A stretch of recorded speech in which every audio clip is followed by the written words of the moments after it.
There's an idea or feeling that pervades Kyousougiga, one that shines a light on the occasional pensive truths of reality, and one that I find myself feeling when reflecting on the past that's difficult to articulate.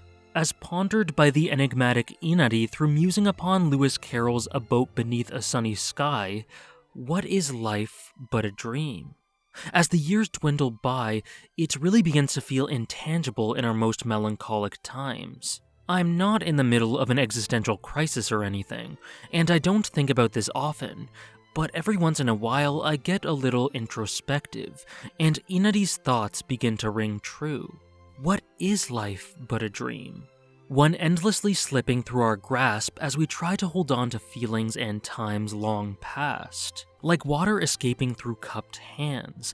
Like the flavor of an old home-cooked meal you haven't had in years that you can almost taste, but not quite.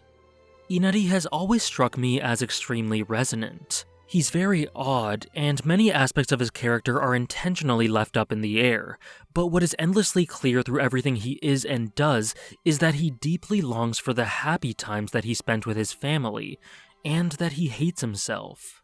He has lived since the beginning of creation and grown disillusioned with existence, wishing for someone to take his responsibilities from him so he could finally rest in peace. He even takes it upon himself to selfishly thrust his duties onto his children to try and fade away.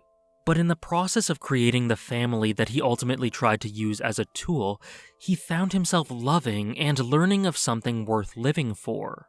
Yet as we know, that family was forced apart, causing him to long for the careless, happy days of the past and only fueling his yearning for self-destruction. A deep emptiness and a desire to die. An immense longing for that which is no longer in his reach. And a strong love that he is often terrible at showing.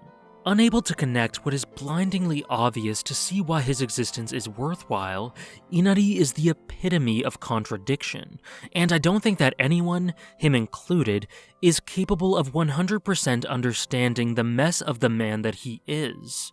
But I think that what speaks louder than anything is that even in the midst of his own plan of destruction underway, he speaks softly to his wife about the beautiful times in the past that they shared as family, and how painful it is that they'll never feel that same way again.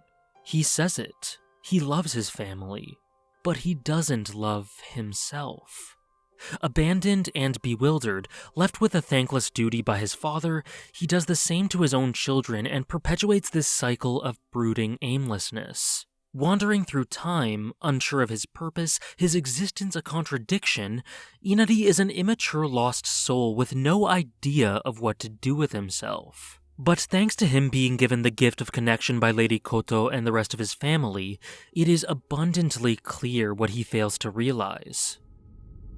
あなたは幼子のように加減を知らず、やることが派手で大げさ、自由でわがままで奔放で自分勝手、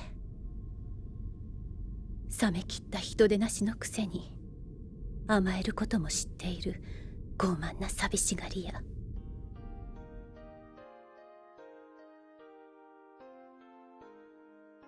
The only times where he really lived with conviction were when he was given fun jobs to do and when he was with family. Inari knows that he longs for love, and that's the only thing that opposes his desire to end. Yet it still isn't enough to stop him, because he can't conceptualize the point of going on living with no sense of purpose. But sometimes, all you need is another perspective. And in this case, a very boisterous one provided by one of the children he left hanging to dry. Because in spite of everything, they all still very much loved their father. He may have been in agony for a great deal of his time, but when he was with them, he lived with a loving smile. So perhaps that is the crux of where his purpose going forward lies. Koto and Mioe take Inari's duties as he wanted them to and strip him of the last trappings he had, yet Koto convinces him to remain, leaving him with naught to live for but life itself. And that is all he really needs for direction. Stripped down to nothing, Koto finally shows him his purpose for living.